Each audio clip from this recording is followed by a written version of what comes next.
किसान भाइयों नमस्कार। स्वागत है आपका हमारे अपने YouTube channel the farming tips पर। गर्मियों का मौसम चल रहा है और इस समय बहुत सारे किसान भाई बरबटी यानी लोबिया की खेती कर रहे हैं। गर्मी के मौसम में बरबटी की फसल बहुत तेजी से बढ़ती है और यदि सही समय पर देखभाल की जाए तो ये फसल शानदार पैदावार देने के साथ किसानों को अच्छा मुनाफा भी देती है। लेकिन कई बार किसान भाइयों को कीट और रोगों की ऐसी समस्याएं देखने के लिए मिलती हैं जिससे पूरी फसल कमजोर पड़ जाती है। खासकर फलियों में सुंडी लगना, पत्तियों का सिकुड़ना, सफेद मक्खी, थ्रिप्स, माहू, फली छेदक इल्ली, सेमी लूपर इल्ली, पत्ते काटने वाली इल्ली, रेड माइट, जड़ सड़न, पाउडरी मिल्ड्यू, रस्ट और डाउनी मिल्ड्यू जैसी समस्याएं फसल को भारी नुकसान पहुंचाती हैं। इसीलिए आज की इस वीडियो में हम आपके लिए लेकर आए हैं बरबटी की खेती के लिए एक शानदार और पूरी तरह व्यवस्थित टॉप स्प्रे शेड्यूल और खाद प्रबंधन की जानकारी। यदि आप इस तरीके से खेती करते हैं तो आपकी फसल में ग्रोथ भी जबरदस्त होगी, फूल और फलियों की संख्या भी बढ़ेगी और रोग कीटों का नियंत्रण भी काफी हद तक देखने के लिए मिलेगा। तो वीडियो को अंत तक जरूर देखिए क्योंकि आज की जानकारी आपके बहुत काम आने वाली है। सबसे पहले बात कर लेते हैं बरबटी की कुछ उन्नत किस्मों की। किसान भाइयों, यदि आप गर्मियों में अच्छी पैदावार लेना चाहते हैं तो सही वैरायटी का चयन बहुत जरूरी है। कई किसान भाइयों ने अंकुर कंपनी की डबल एक्सेल वैरायटी लगाई है और मंडप विधि पर इसकी पैदावार काफी शानदार देखने को मिली है। इसके अलावा नामधारी सीड्स की NS 634 वैरायटी भी अच्छी मानी जाती है। एरिस कंपनी की सुपर लॉन्ग 77, VNR की काशी कंचन, VNR की बारामासी और सिजेंटा की YV जैसी किस्में भी किसानों को अच्छा उत्पादन दे रही हैं। आप लोगों ने इस बार कौन सी वैरायटी लगाई है और आपके हिसाब से सबसे ज्यादा उत्पादन कौन सी किस्म देती है, कमेंट करके जरूर बताइए। अब बात करते हैं बरबटी की फसल में सबसे महत्वपूर्ण चीज यानी स्प्रे शेड्यूल की। किसान भाइयों, बहुत सारे किसान बिना समय देखे दवाई स्प्रे कर देते हैं जिससे ना तो अच्छा कंट्रोल मिलता है और ना ही उत्पादन बढ़ता है। इसलिए सही समय पर सही स्प्रे करना बहुत जरूरी है। पहला स्प्रे तब करना चाहिए जब आपकी फसल लगभग 18 से 20 दिन की हो जाए। इस समय पौधों में शुरुआती ग्रोथ होती है और रस चूसक कीटों का हमला शुरू हो जाता है।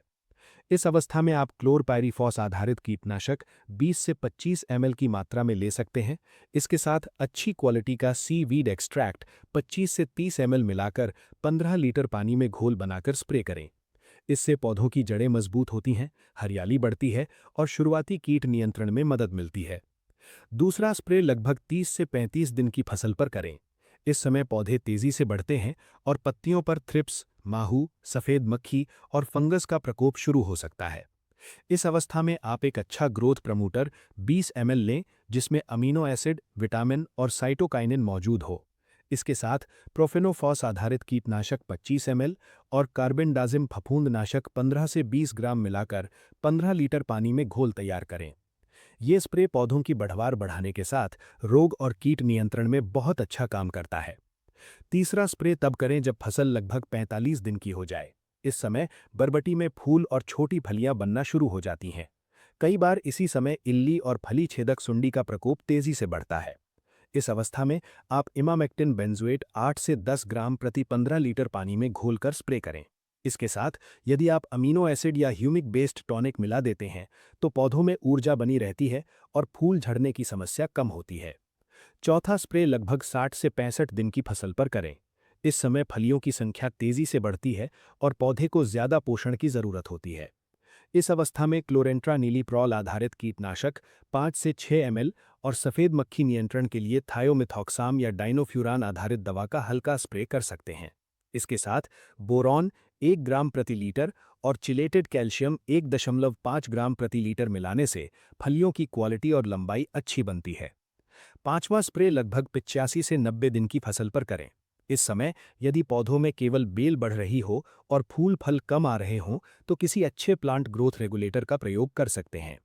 NAA आधारित प्लांट ग्रोथ रेगुलेटर 3 से 4 ml प्रति 15 लीटर पानी में मिलाकर स्प्रे करने से फूल और फलियों की संख्या बढ़ाने में मदद मिलती है। इसके साथ इल्ली नियंत्रण के लिए जरूरत अनुसार कीटनाशक का प्रयोग करें। अब बात कर लेते हैं खाद प्रबंधन की। किसान भाइयों, बरबटी की फसल में केवल दवाई स्प्रे करना ही काफी नहीं होता।